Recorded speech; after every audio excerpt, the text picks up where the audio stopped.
Hello everybody, Larry Young here again with another segment of OLaMan, Living Life with Purity.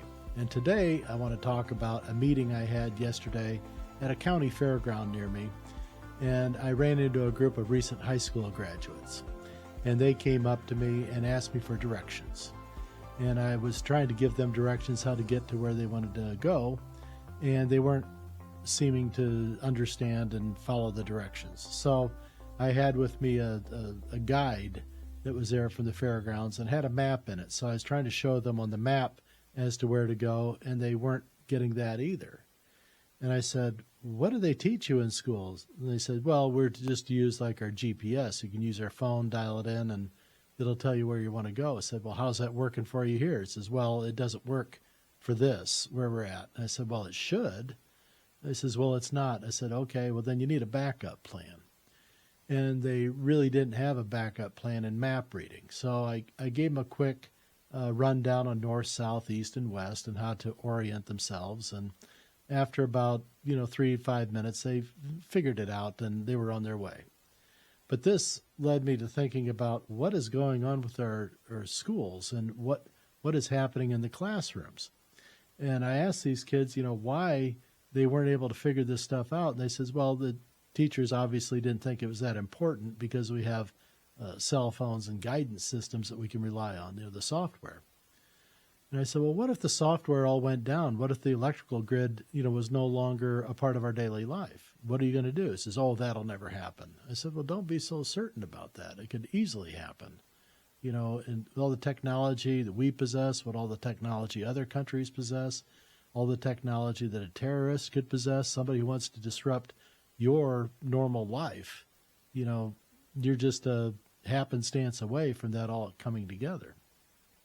And I says, oh, that'll never happen. I said, yeah, it very well may. But this, reinforced my thoughts that, these kids are not prepared for what life may throw at them, not what life will throw at them, but what may be thrown at them. And part of the problem is the kids these days have not been taught to do critical thinking. They've been told to memorize things, and they've been told what to think, but not how to think and how to come upon information on their own. They're supposed to take collaborative information that's in the combined intelligence on the internet, and they're to use that to guide them. And this does not allow for creative or innovative thinking. It doesn't enforce and it doesn't support an entrepreneurial spirit. And an entrepreneurial spirit requires resilience and being able to absorb failures on the way to an ultimate success, hopefully. Most entrepreneurs do fail because they don't possess the resilience that's needed to keep going when they face a setback. They say, oh, that's it, you're not going to work. They don't think about how they can go about it a different way to be successful. And these kids are falling into that trap right now because they're not being schooled on how to come out of a problem-solving situation. They're told that when they get to a certain point in a problem sourcing, trying to deal with a problem, coming up with an answer to it, that if they get to a point they can't go any further, they're supposed to stop and then seek help. And this doesn't work in the practical world if you don't have other people around you and you're on your own. You have to come up with something on your own. You have to try things. You have to be willing to fail at things. I don't know if any of you have ever seen, there's a program called Alone, and I think it's on the History Channel. And what these folks do is they'll take a dozen people and they will set them ashore on some, remote piece of property somewhere, normally in the Northwest territories out in Canada and in Alaska and just barren areas where people and civilization really isn't there. It's close by, but it's not there where these folks get left at, raw land. So they'll get dumped off, and the goal is to see who can last the longest in the wild with the 10 things that they elect to take with them. They can take 10 tools. A knife is considered one tool. An axe is considered another tool. That's one of their 10 things. They're allowed to take one photo of family from home, and But otherwise, they're pretty left barren out there with their 10 items that they've decided to take with them to survive in the wild. And whoever is the last man standing or woman standing wins either $500,000 or $1 million. So the incentive is there for these people to go out and do their things, but they're on their own. So they have to bring with them their own set of skills that they already possess from living life in their cultured environment or civilization. So they have to know how to make a fire. They have to know how to build a shelter. They need to know how to figure out how to get food, how to, purify their water if they're going to do that. If they don't have a good source of water, they have to know all these things. They have to know how to deal with live animals, wildlife. They need to know how to either trap animals to eat them. They need to know which vegetation is safe to eat. And a lot of times people make mistakes because they don't know, and they try something and they fail at it, and it gets them sick. So they're going through this, and one of the things that happens in the course of watching this show that I've seen throughout the different casts that they've done through this is what happens to these people in the first several weeks of them being out and alone. Many of them break down. They can't handle the lack of stimulation from other humans. They just miss everything. They miss about their homes. They miss their families, which are, I think, good things. These are good traits to have, to miss those that you love and to miss your role in that family dynamic that's going on. These are all good things, but it's how the people deal with it. And I was really struck by one series of episodes, because it doesn't all happen in one episode. It will go over about 10 or 12 shows with each cast to see who's going to be the last man standing or woman standing. And what really got to me was this one young man, I think he was from Nebraska. And you wouldn't think that somebody from Nebraska would have this set of skills that would let him live in the far Northwest Territories in these wet, wooded, scabby areas and how to fish, with sea-type fishing and things like this along these coastlines. But this young guy adapted. But one of the things that he did was he took time to pray every day and to center himself multiple times throughout the day. So when he would find himself getting stressed or feeling these passionate feelings about missing home and missing his wife and his children and things like that, he would pray and meditate, and he would think about things, and he would center himself, and then he would come back with a refreshed view of things. And he would pray over things that he would try. And he would say, I've been thinking about this, and, I'm just hoping this is the right way. God willing, this will work for me. And he will try things, and he'll fail. And when he would fail, he wouldn't curse God or anything like that. He would say, well, that wasn't the answer. And then he would go back and he'd try something else. So this young man showed resilience. And on the final day, when he was the last man standing, he didn't know that he was the last man standing. So he's still going on about his work. And he hears the boat from the support crew, who's several miles away, showing up on a shore. And he was all worried that he was going to be disqualified for weight loss or something like this that was going on for health reasons. But what they did was they started having him, do a little bit of a diary or a video, so his attention was facing this way, and then behind him his wife came up to let him know that, to greet him and surprise him, and to eventually let him know that he was the winner. And it was a really good segment there, because out of all the casts that I'd watched, this young man was adamant about his prayer life, and also adamant about his resourcefulness and being able to take on these challenges and be willing to fail along the way. So this was different from what I ran across with these kids yesterday.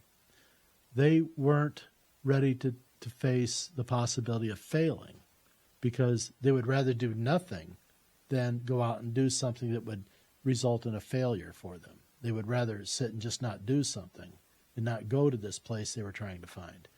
And I said, no, you got to go. It sounds like a good idea. You got to get over there and take a look at this. So they ended up doing it in the long run, but they needed to be cajoled into it. I needed to kind of goad them a little bit about, not taking chances and being sissies and being, scared. And but they got over it. They got on it, and they found their way, obviously. But this is a type of learning that's going on in our classrooms these days and with our young people. And this is not a skill set that we want to further. We want to really try to teach people practical ways to go about problem solving when times get tough, because they need these things. But what the school systems are trying to do right now is have this collaborative, bulk learning where everyone knows the same thing. They're not being told how to think, they're being told what to think. And this is really, really problematic. And they are not giving God value in their lives, in their process. They think that God has nothing to do with anything. God's just kind of like a hoped-for arrangement. It's not something that's real. It's just something that helps people get through the tough times. It helps them think things through a little bit. But that's not what God is. We all know that. Well, these kids were having these troubles, and it made me think about what is going on and why are they trying to push everything towards this artificial intelligence and, this group thinking, and to use the internet brain rather than your own brain for capabilities.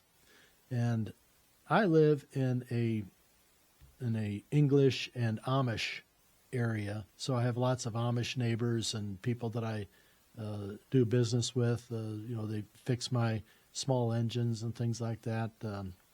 And I have a lot of time to talk with these guys and get to know them and meet their kids and see how they deal with things. And these kids are all very, very capable. And to see a 9-year-old kid hustling a team of horses and hooking them up and doing all this stuff with these massive animals is really something to see. I mean, it's nothing to him. He's been doing it since he was 6. So it's really no big deal. And this 9 or 10-year-old is then driving this team of horses down the road, because I don't believe there's a law against age on riding a horse on a roadway here in Indiana. I could be completely wrong about that, but I see a lot of young people, driving carriages down the highway. And, everything seems to be okay. I haven't heard of any major accidents or incidents going on with that, but it becomes an inconvenience for folks in their cars and trucks. But we all get along and we all, make it work together. And we all wave to each other and try to be nice and civil, and hopefully everyone gets to where they got to go and their life continues. But they don't deal anything with this internet brain. But they have a set of values in them, and a set of expectations, where if they don't know how to do something, they will work to figure it out. They may not do it right, but if it's enough to get the job done, they will learn along the way. And then when they have a chance to reevaluate things afterward, they'll find out maybe there was a better way, or somebody will come along and show them a method that would, take care of this particular situation in the future a little bit better. Great adaptive learning. And these types of people would do very well on this program alone. But most of these people in the program alone never make it to 100 days. They usually tap out because they can't stand the isolation of being away from their family. It just gets to be too much for them. So it's sort of the human condition, and it's a good thing, I think, to have, to miss your home, to miss your family, to miss these duties that they feel called to be doing at home, that they feel, am I, putting my family to the side for the sake of money? And is that the only reason I'm doing this? And the longer it goes on, the more that they think about this and wonder, is it the money, is that more important than my family? And what will my children think if I stayed out here and they're missing me and it was just for money? So these kind of thoughts and themes run through these people's heads. And it's a great human study to watch this and see these people either succeed or fail or make the decision that's right for them and their family, and to tap out and call the crew to say, hey, look, day 45, I'm done. I've learned what I needed to learn. I'm done. I'm ready to go home. And that happens quite frequently. And it seems to happen with a number of contestants right about that 6 or 7 week mark, that they all start tapping out and saying, this is just too much. I'm missing too much at home. It's not worth it. I'd rather be home having these family moments than being out here taking a chance at winning this money that may or may not change my life forever and that of my family. But they would rather go home and work extra hard to make those changes than to risk it and to lose their family's esteem and then their own feelings about things, and the passion that they're feeling, the hurt that they're feeling of being isolated. Well, this also happens with a lot of our people who don't have a relationship with Jesus and God in their life, that they get to a point where life seems to be too much of a burden for them, and they don't find any joy in things, and they get distressed by the life that's going on around them and the hardships that they feel that's going on. And when they don't have a relationship with God in their makeup, they end up starting to internalize things, and they put everything onto themselves, and then they start having a hatred for themselves, and they start feeling that there's this anger from the outside that they need to inject onto themselves, and it's not worth it. Life isn't worth living. This is too painful. And this is what happens a lot of times with our young people who practice what I call self-mutilation. A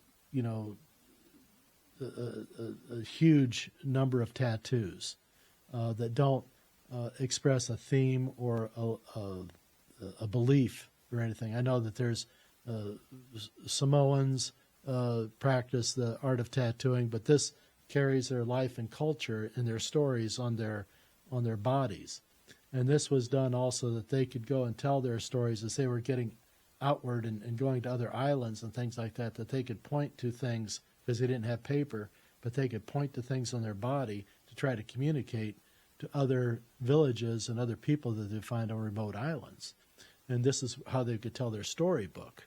And that's where the tattoos came from, and for them to carry their relationships with their gods and their idols along with them, and to tell their story. This is their profession of faith, if you would, when they put these tattoos all about their body. Some of that goes on today, but not in the same weight or value that our past cultures did.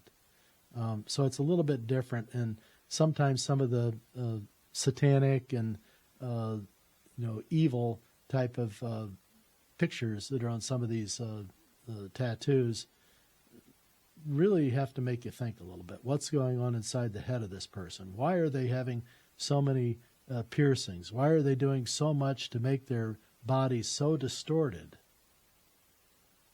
What are they trying to say? What are they trying to punish themselves for? These are the things that go through my head when I think about this. This is a total dismissal of purity and regard for themselves and those around them, because they feel so disconnected that they're ready to inflict pain on themselves. And this is permanent pain. They can't remove these things. I know that they can go to some places and they'll burn them off and things like that, thousands and thousands of dollars, but we can eliminate that in the first place. But this is being pushed further and further into our young people through the school systems. Now, I know the school teachers and the public schools, just like a lot of Christians and especially Catholics that I know, think that by their actions that they're being compassionate, and they are the ones who are thinking and are delivering God's love to these people in the way they're going about it.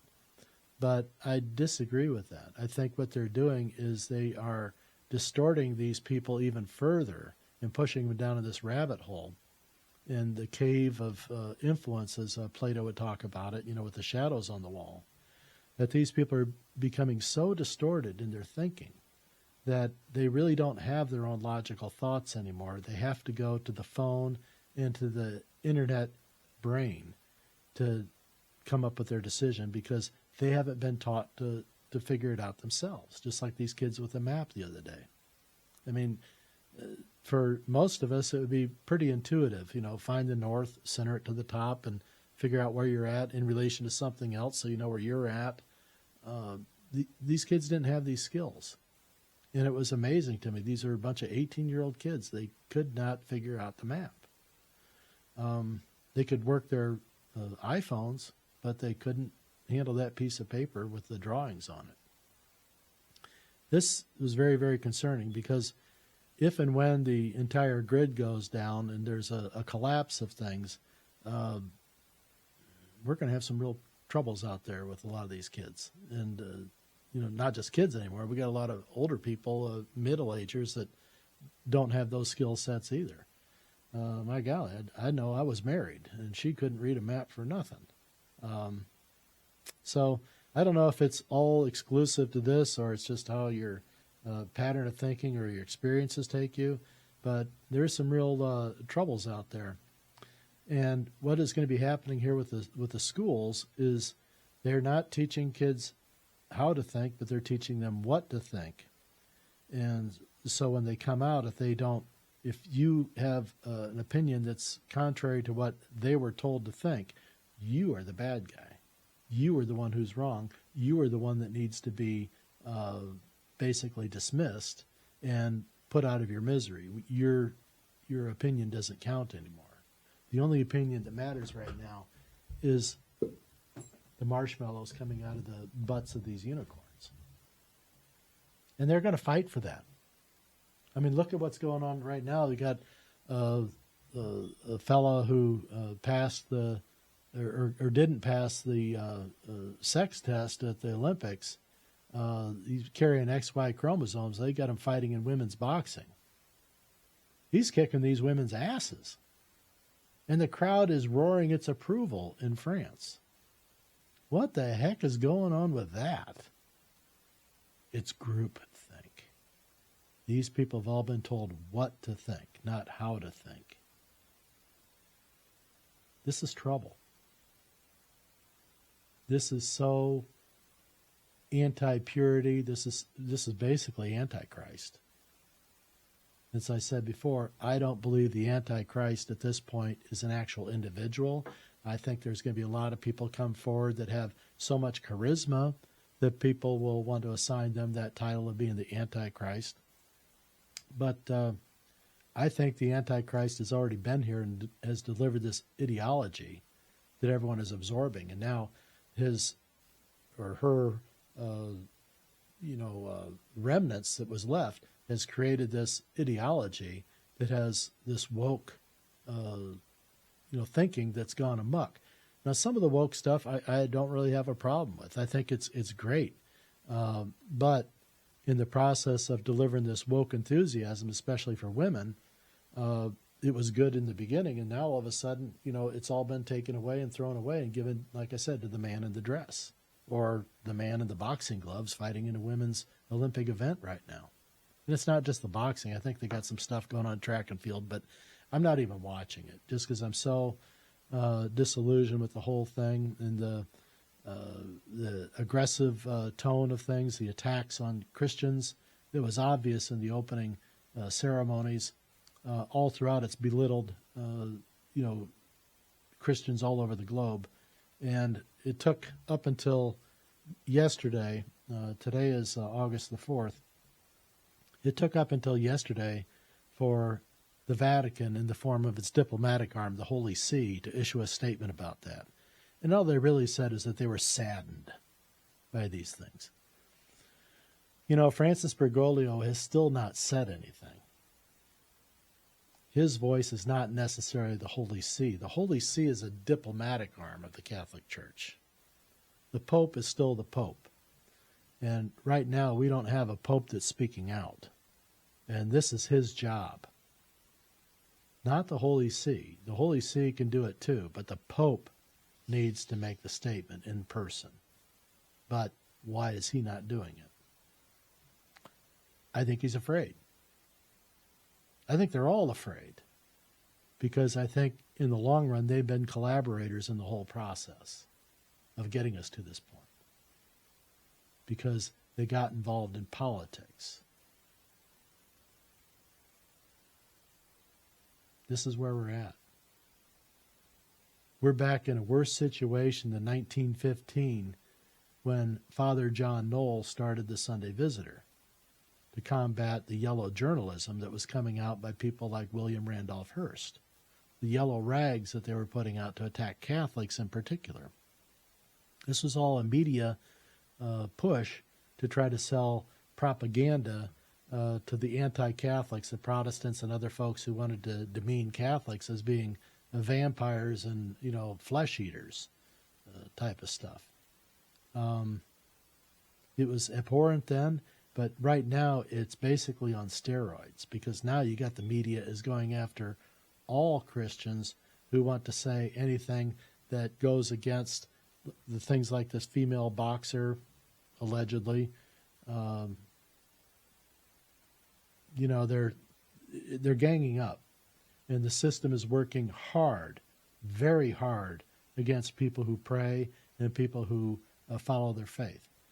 Now, I feel that in the future there's going to be an even more direct attempt from government controls on churches of all types. I believe they're going to take away the tax exemptions. They're going to use their tax codes. They're going to use their policies. They're going to use the government controls to shut things down.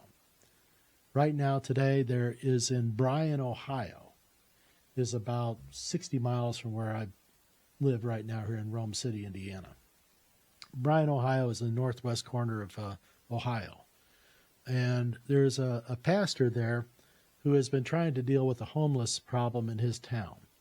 And so several months back, he figured, well, we've got this building, and it has locks on it, and it has heat, and it has, safe spaces in here. He and his community at their church decided they were going to leave their doors open 24/7. They would always have staff there to the indigent or the homeless people in the area, that they would always have a place to go and stay, that they could have a safe place to sleep. And they could come and they could go, and there wasn't going to be any rules on you. If you're in by 11, you can't leave till 8 o'clock in the morning. This is one of the reasons that a lot of homeless people don't want to be in these shelters, because a lot of times they can go out and make their money or whatever they got to do by garbage picking and things like this. But you can't garbage pick if you're there after the garbage collector has come and got the stuff. So you got to garbage pick with a flashlight in the middle of the night. So I'm not saying garbage picking is the way to go, but this is what they choose to do. And but with the town of Bryan, Ohio, it came after this pastor that they got there, this preacher, and he hit him with $1,000 a day fine, and hit him with like 19 charges, 19 just really trumped up. I hate to use the word trumped up, but blown up charges against this pastor and his church for creating a safety issue. And their safety issue, what they said was that it was a fire issue, and what they didn't want was, they didn't have any problem with people sleeping in there, but they didn't want them in a prone position on the floor, because that would cause a tripping hazard in the event there was a fire. Apparently they didn't think that a fire alarm would wake everybody up. But they could sleep if they were in a sitting position. So this is the restraints that the town or the city put upon this church trying to take care of these folks. Well, some attorneys got involved with it, and right now 18 of the 19 charges have been voluntarily dismissed, but they're holding on to the last one, which is the fire safety issue with no prone positions in the building. And I don't know if they're going to try to work around it, but they're not going to give them the permits to have cots and things like that in their to provide these provisions for these people. They're going to make it as hard as possible. They're using the government to legislate these types of things out of it. And I don't think it's a good thing. I think there's more needs to be looked into it. There has to be a safe and sane way to do this. If the town's not doing it and they're not getting the money that was appropriated by the Biden administration for things like this, or the money got used for something else, if the town was given something, we have to look into these things, because there was like $8 billion was dedicated to this to help with these homeless people around the country to get them off the streets. And, I think it's just money that these politicians and these administrators went and put in their own pockets under their own little glory programs. So we'll see what happens with that. But the confluence of these things all coming together is very, very concerning. We have the groupthink going on. The kids are coming out with not the practical skills to solve basic problems on their own, to think their way out of a situation. And to have to go to groupthink, they have to go to their cell phone devices and to Google things. And if it's not on Google, then they're not supposed to do it, because apparently it's not approved, and it's not the right way to do things, because obviously Google's always right. And we're going to find out that that's been edited quite a bit and been censored. And the stories on that are coming out more and more and more. And it's an anti-Christian bias. It's going to get worse. There's just a number of things that you cannot Google right now that comes up and it says, we don't have anything about that, or it's been blocked and things like that. So it's getting worse and worse. And I think as the political season goes on, it's going to get really heated.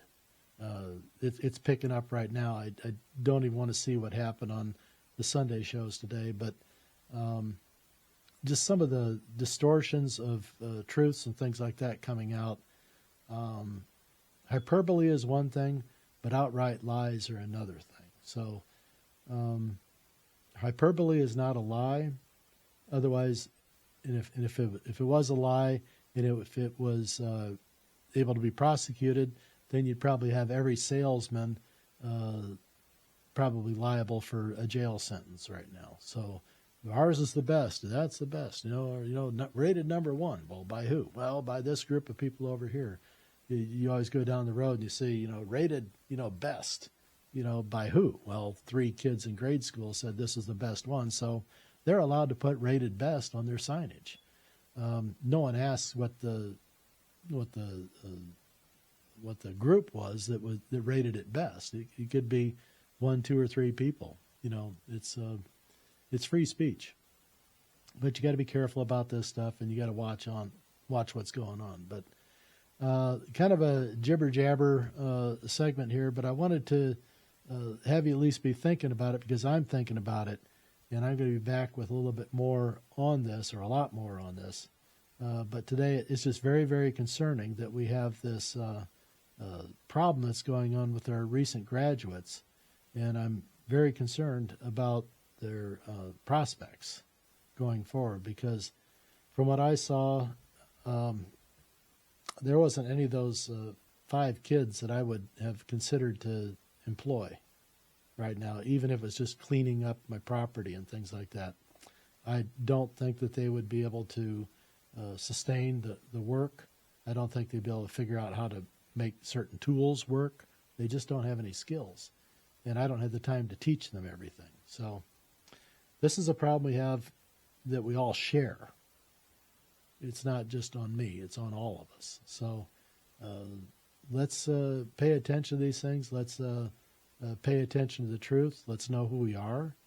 Let's try to make sure that folks around us know who we are and that we know who they are. And, let's try to help people out a little bit here. Let's get through this thing and try to be kind. You don't have to be so compassionate that it hurts the other person. It doesn't help them grow, because that's not compassion at all. That's a handout that basically retards the other person. It keeps them from growing. It's a retarding effect. It keeps them back from moving forward. And we have to challenge people, have to let them fail, and then we have to applaud them when they succeed. And we got to say, hey, that was a good job.